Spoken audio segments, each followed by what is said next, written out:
and welcome to the Love Yourself, Love Your Marriage podcast that is live every Thursday night on YouTube at Dr. Deb Empowers, but it is now a podcast all over. And with that, let us begin today's talk. What you didn't realize about the secrets in your marriage. The reality is, I hope there aren't secrets in your marriage. I hope you and your partner are open with each other and you can talk about just about anything. But the reality is there are lots of families that are not like that. And I am going to talk to those people because it's really important to know the damage caused by secrets. So let's begin with the first piece of this question.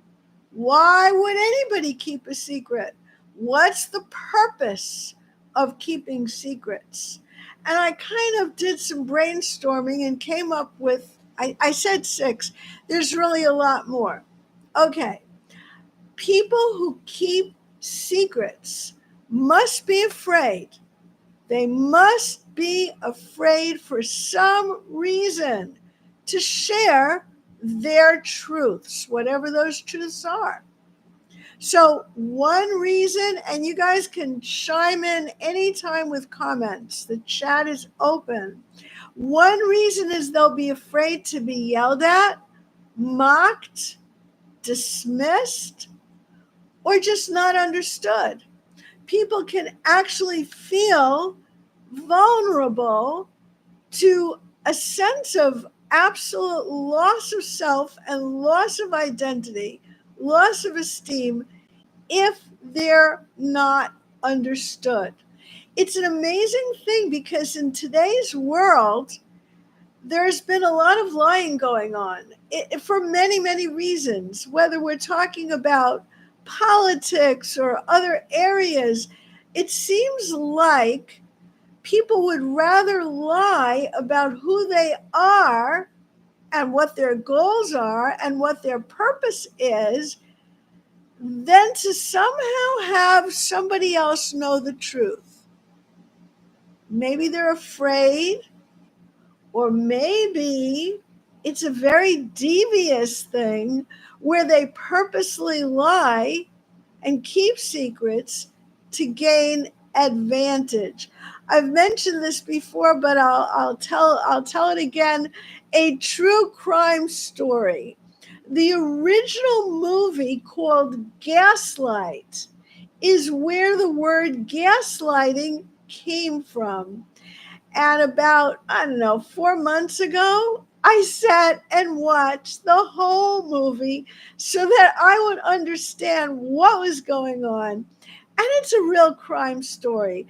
An old lady lived in a mansion. She was very wealthy, and a man killed her for her wealth because he knew, I don't know how, that she had jewels hidden and riches hidden in the attic. He then courted this old lady's granddaughter or niece, I don't remember which it was, and she had no idea he was a murderer, obviously. And after their marriage, he would go up to the attic at night when she was supposed to be taking it easy or going to sleep, and he would be searching for the jewels. Now, this is a very long time ago. It's like a century ago or more. So at that time, the house was lit with gas light, and all of the gas lights were connected through the long pipes where the gas fed into all the lights. So if you turned on a light in the attic, it would dim the lights in the house. Now, the lady said to her husband, "Why are the lights dimming?" Well, talk about lying, talk about secrets.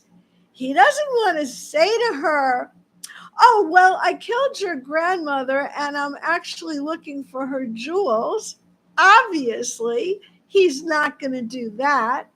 So instead, what he says is, no, the lights aren't dimming. You must be imagining things. Now, when a person gets told you must be imagining things, they start to think they're going crazy. It's very unsettling. Either reality is or it isn't. And if it isn't, then why did I think this was real when it turns out you're saying this is real? It's very unsettling. And that's where the word gaslighting came from. Unsettle the other person by telling them a lie so that they won't believe their own version of reality. Pretty terrible. In the end, they catch him. In the end, I don't remember how, but she gets suspicious and someone else comes to the rescue, and it's all ends well, except for this poor woman's mental health. That's where the term gaslighting comes from. So you could either be telling lies because you're afraid to tell your partner the truth, or you're telling lies, keeping secrets, because you have nefarious criminal motives. And very frankly, I think the latter is great for the movies. There certainly are criminals in this world, and there certainly are bad people.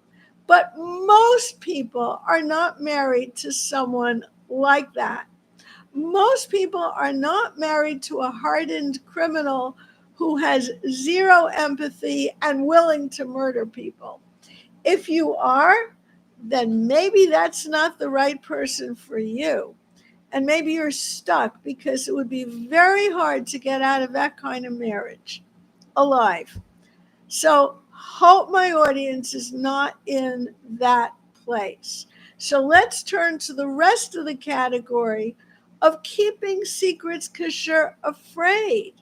And like I said, one reason is you're just afraid of becoming abused verbally by it, yelled at, made fun of, dismissed, or just not understood.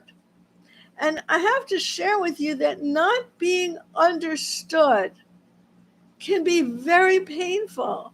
You're married to the person that you feel like should be your best friend, and they don't get you.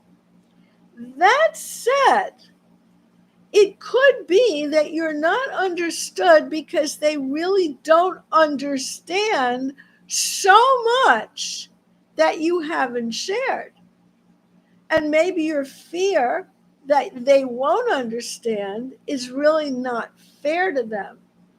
That's why in therapy, I will ask questions of one person in front of the other so that both people can get to hear the truth that the other person is answering. And usually it is the truth, by the way. People do feel comfortable and safe, key word, to be honest. And then you, the other spouse, hears what is said and you understand better. So that is a great thing. Let's go on to the second possible reason. If a person has a sense of shame, whether it's right or wrong to have, whether it's coming from a good reason or not, if a person has a sense of shame about something about themselves or their past, they may just be afraid to share that. It's uncomfortable. So, erectile dysfunction or a heart condition, it could be something that's not glamorous, like the world of sex, but anything that you don't feel comfortable sharing and yet you need to share could be the cause of secrets.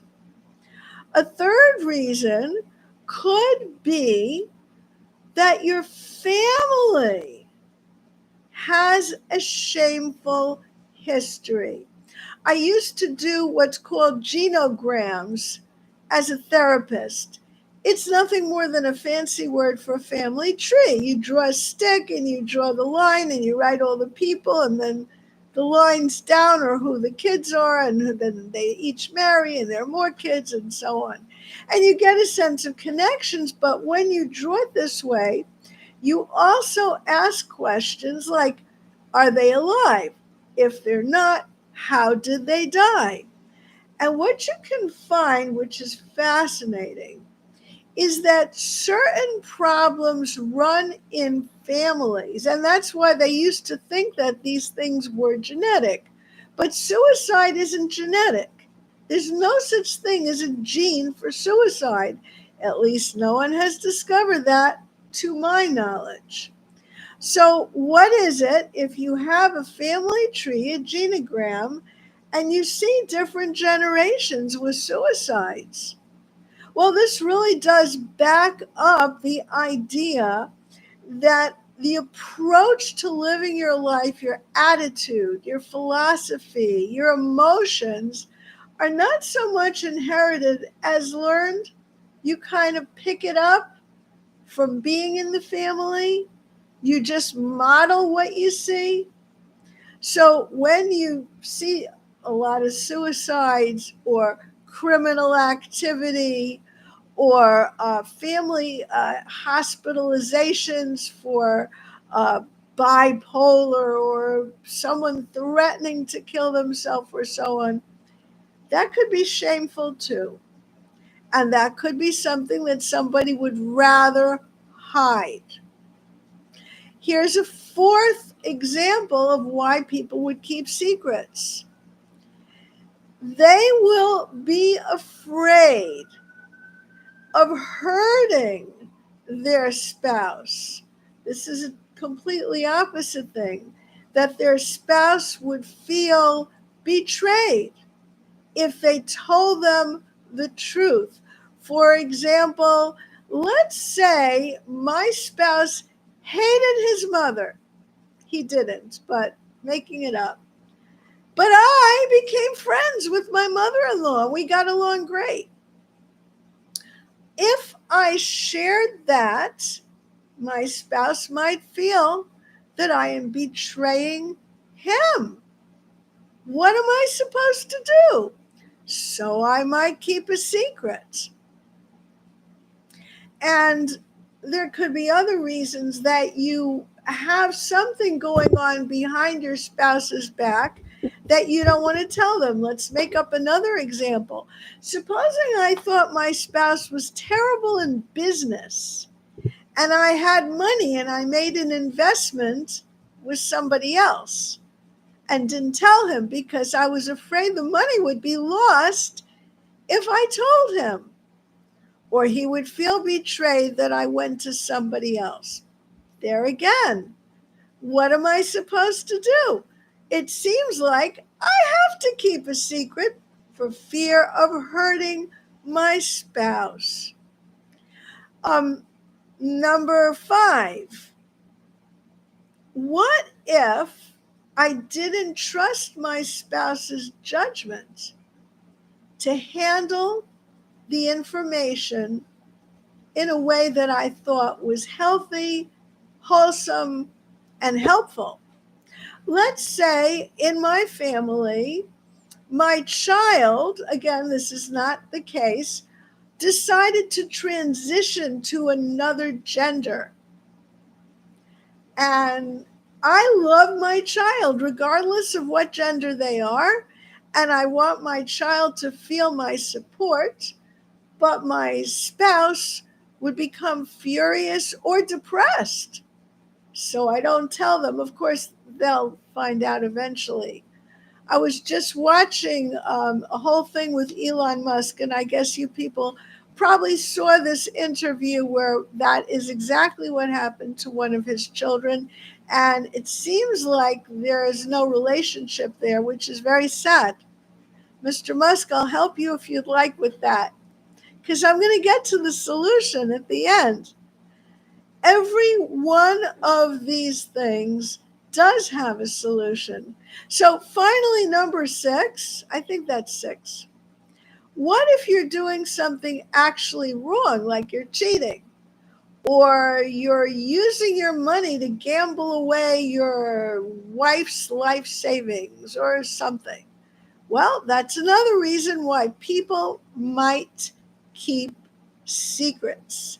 Before I get into the solution, and I have a solution for everything I just said, I want you to understand the effects on the family members and especially on the children of all of the secretiveness and lying. And it's not pretty. First of all, some element of it will sooner or later be discovered. And when it's discovered, 2 things happen right away. Number 1, you have a lack of trust in the lying spouse forever. No matter how much they want to repair their name and their identity in your eyes, they've already taken advantage of your trust, so you can't trust them anymore. And the other thing that goes right along with that is you feel within yourself a lack of safety. You don't feel safe because you don't know what else they could do. They haven't told you the whole story about this. Maybe there's a story that they didn't tell you about that. That lack of trust impairs your literal physical feeling of safety. And I have to tell you, this leads to anxiety. It leads to nervousness, which can actually lead to health issues and substance abuse. Because if I don't feel safe and I've become an anxious, nervous wreck, what am I going to do? I'm going to start using substances to calm myself down. I'll smoke a little pot, I'll have an extra drink, and I'll calm myself down. Not only that, now I feel a lack of openness myself. How can I talk to somebody who has been lying to me, keeping secrets? How can I share what's going on with me? Not only that, I now become shut off from the rest of the world.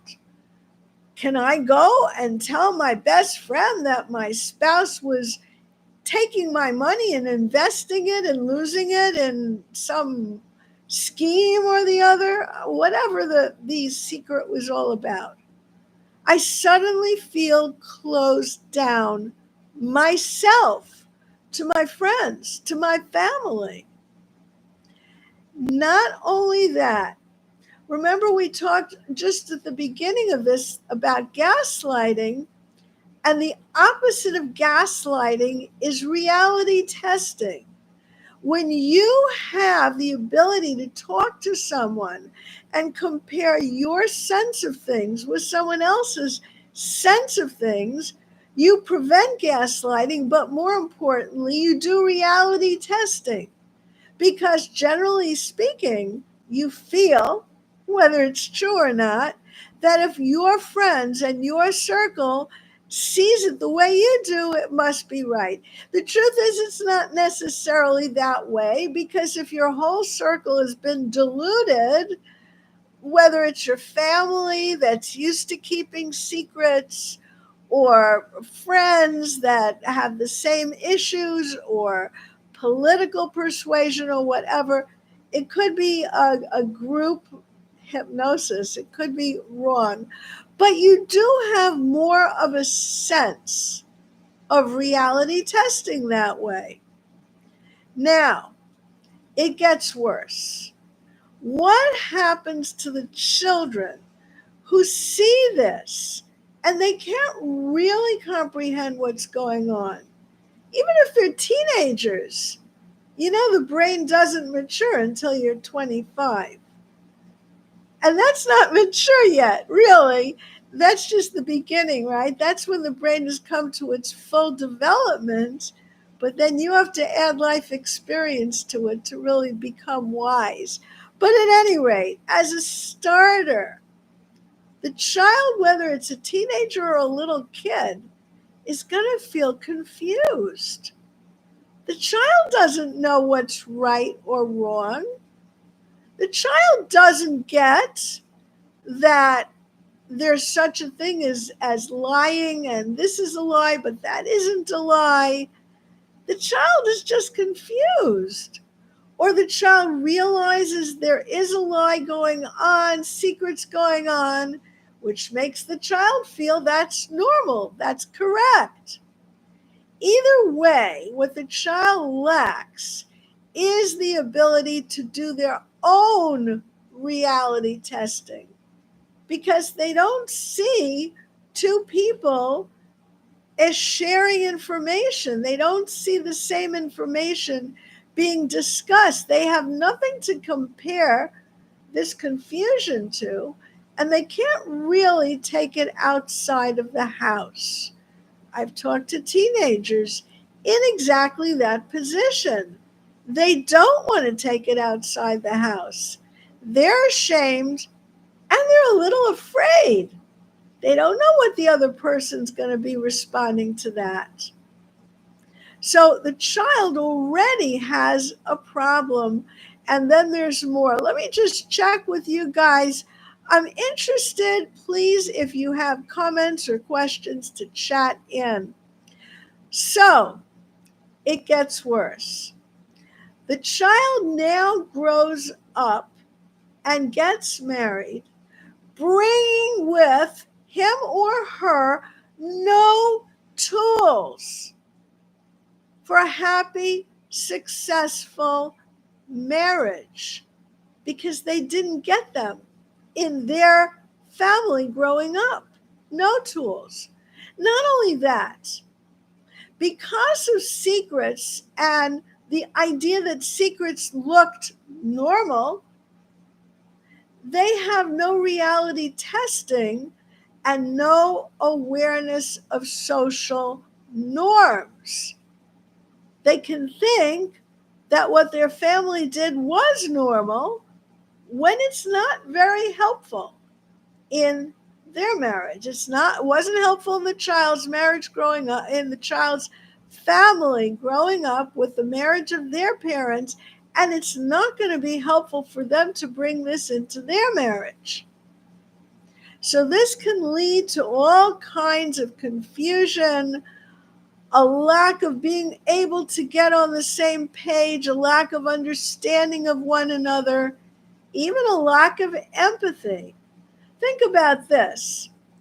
If one person lied or kept secrets to the other person, they must not have really felt for the other person how they would feel if they found this out. Or maybe I said the one case or two where you're doing it to protect them, okay. But normally with all the other lists that I made, you're protecting yourself, not your partner. And the result is you're not showing your child how to be empathetic to someone. So the child now grows up without any of that. And the child doesn't know how to give it to their future family when they grow up. So what you've done to your child is mix them up terribly, not give them tools, and give them bad tools, really, confusion of what society expects of people. Now, I don't want to paint the world's worst picture. I may go over time. Sorry about that. If you have to leave, okay. I want to get into the solution, and there is a solution. Here's how it goes, and I really believe in this. The most important person in your world is who? It's yourself. That's not selfish. That's not narcissistic. That's not egotistical. It's practical. You are the person in your family that might be in a position to help your family heal. So that's why you're important. You have to start with yourself, however. How do you do that? Every single case, and I'm going to go back to all of the ones that I listed at the very start of this talk. Every single case can be handled provided one thing, that you have what used to be called ego strength, and it's just not a word we use in IFS, and I do IFS. What you have is enough self energy to ride the waves. So let me tell you what I mean by that. Let's go to the very, very first thing that I listed. You, let's say, are afraid of being yelled at or mocked or dismissed or not understood because you have an idea. Let's say you had an idea for a new business venture. You know, so many people since COVID have indeed opened up their own businesses, often sitting right at their desk in their house on a computer. Many people have done podcasting, as I am, although I do see real people, real live people here. But still, what if you had an idea for a business venture and you had it all planned out in your mind? And you even checked it out by checking resources in the library and on media. And you're afraid that you can't tell your spouse because you will be yelled at, mocked, dismissed, or not understood.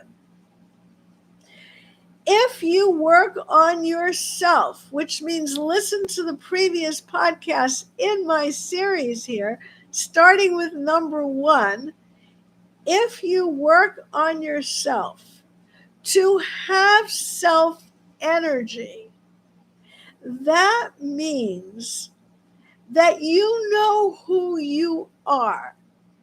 You value who you are. You're great. And it's realistic. It's not an unrealistic, blown up idea of who you are. It's based on having seen yourself in action. Maybe you did PTA work and you raised money for your kid's school.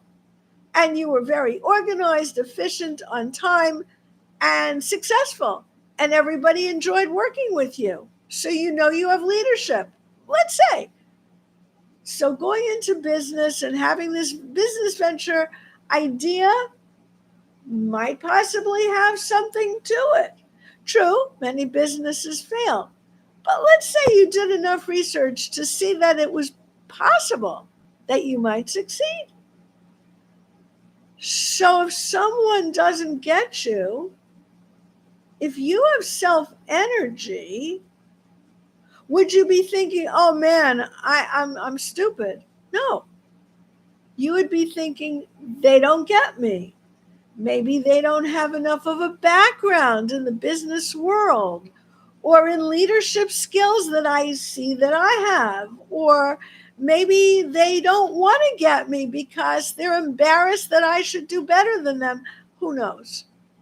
The point is, if you have that self-love, which is part of self-energy, and it includes confidence and getting the big picture, that's all part of it, then you're not going to be hurt by your partner's reaction that is unfavorable. With some wisdom, you might say, do I really need a partner who treats me this way? Maybe we should go to therapy, but that's another story. The point is, it's on them. It's not on you. And I know this is easier said than done. This is not an easy thing to deal with because we are human. And our first reaction is going to be hurt.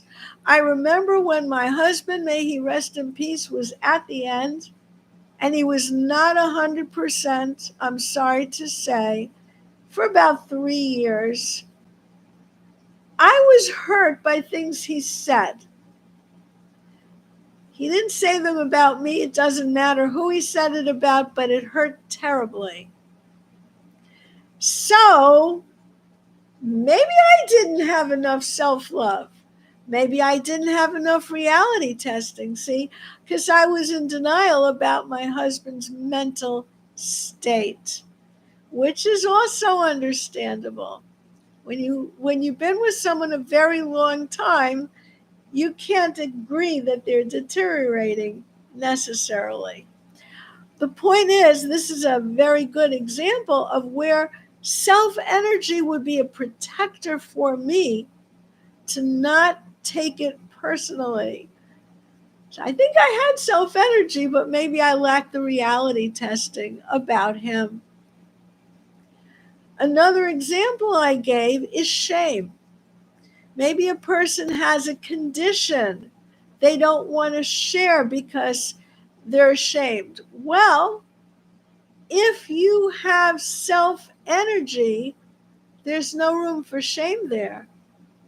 Your self-energy has taken that shamed child inside of you, inside your heart and soul and your memories, and reached out with love to your little self and said, I'm sorry you went through that when you were a kid, but you can let that go now. There's nothing to be ashamed about. You're great. So again, the self-energy is a protector for you of having a bad reaction to telling the truth to your partner. And I could make a very long list for all of the other things that I was saying, but I think our time is up. Please ask questions quickly. But basically, my answer in a nutshell is yes, therapy will help. For sure. IFS therapy. Specifically, if you go for yourself, it's IFS. If you can drag your partner with you, it's IFIO. It's the same thing. It's the little tweaks in the protocol that are different, but it's the same general idea. That is a non-judging, non-blaming method. If you live in New York, you can contact me, although I do have a very, very small caseload because I want to keep it that way. So, but anyway, bottom line, you can still work on yourself. You can work on your self-love and start defeating all the myths that you heard about yourself or gleaned from your environment and drew conclusions from about yourself that are not doing you any good. And that's how you acquire the self-energy to not let all these worries hurt you and not need to keep secrets anymore.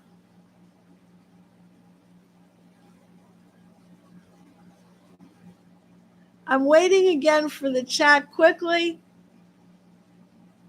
If anyone wants to comment, ask questions. All right. Good night, everyone. You take care.